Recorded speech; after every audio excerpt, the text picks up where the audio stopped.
car.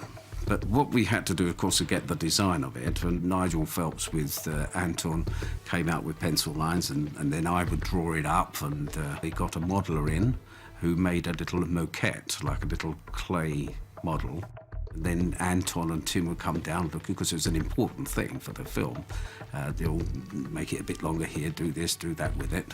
And we eventually come with the final thing, and he said, that's it, that's what we're going to do.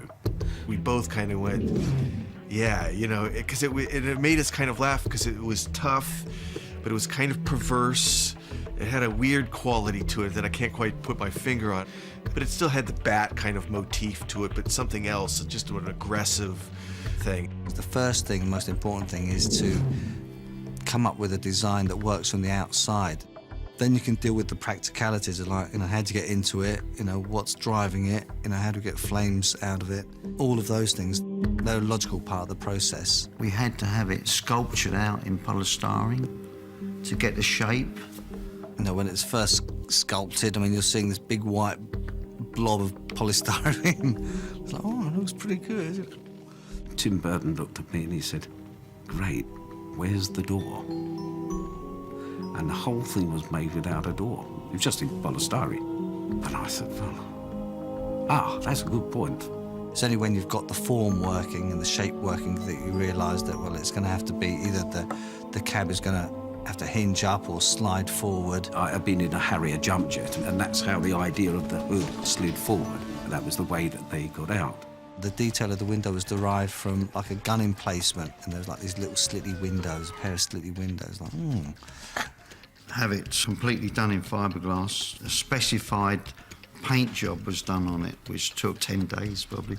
We had our chassis built, and we put it on, and it fitted like a glove first time. So that was wonderful. There was only about 6 inches clearance between the ground and the bottom of the car.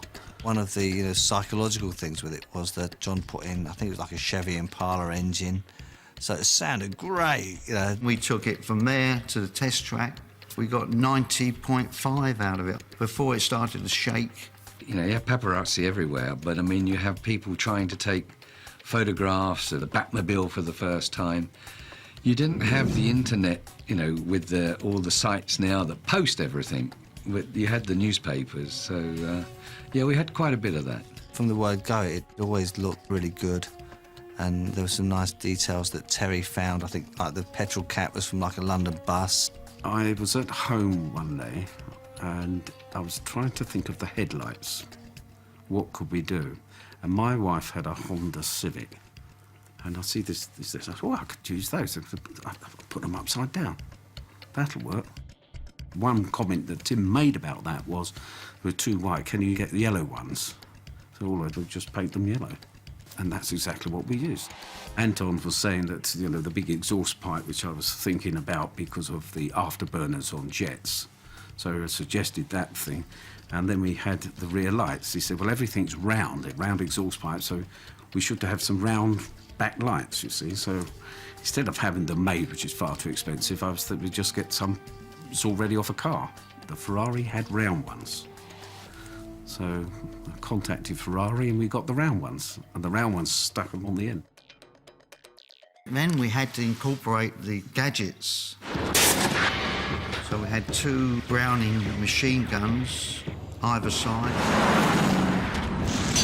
And we had the grappling gun, which used to fire out on the left-hand side. All had to be tested and all difficult things. Hood slides, and there's 2 ears sticking out of the top of the... We accommodated the 4 inches of his back ears. So that was quite funny after, not on the actual day. Tim was saying, well, lower the seat. I said, Tim, we can't lower the seats anymore. It's right down the bottom. We can't do anything about it. So I believe they made a new hood with slightly shorter ears. The afterburner had to look like a jet engine firing up, really. So in the end, we finished up with pumping petrol and paraffin in a mixture and getting the burn and gas. And it is quite effective. I thought in the end it looked quite good. The Batmobile, I thought, was incredible. I mean, far better than anything that came later, because it had a real honest look. It looked like it's tough. We only had one.